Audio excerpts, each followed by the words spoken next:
Good afternoon, everyone, and welcome back. I'm your friendly neighborhood PM here to deliver your top 3 points of the week, as always. Now, first things first, you know it. It's your fantasy football update.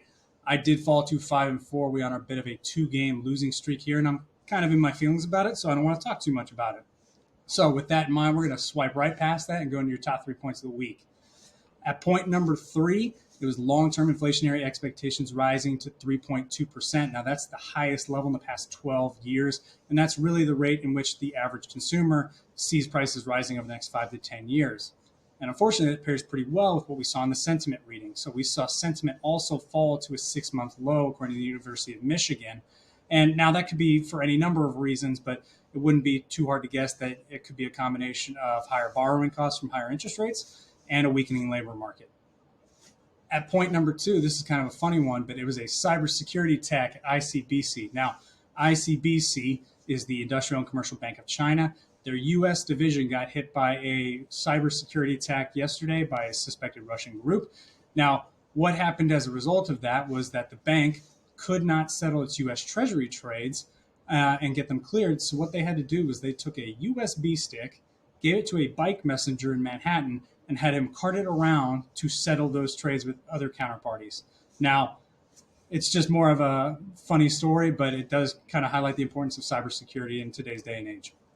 Finally, point number 1, well, it's your boy Jerome Powell again in the news. So he had a speech yesterday, and really just it was a more hawkish tone as of late, and that's kind of why you saw the markets dip as they did.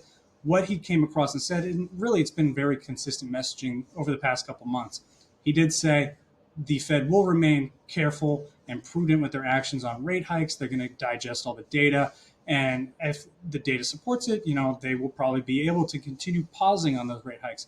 But they're not afraid to continue raising interest rates if the inflation data and other data does not support that. So as a result of that, we saw Treasury yield spike, dragging an overall market performance.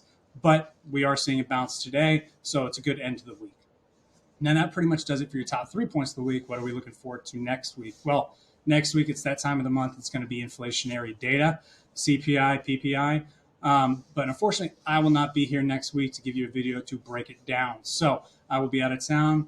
Best thing you can do, go ahead and dive into that written week in review next week because you get a summary there as to what was driving everything.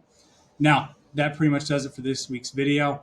Once again, if you have additional questions, reach out to your financial advisor or dig into that written week in review. And can't wait to see you the next time the video gets sent out. Otherwise, enjoy your time, and we'll see you next time. Thanks. Bye.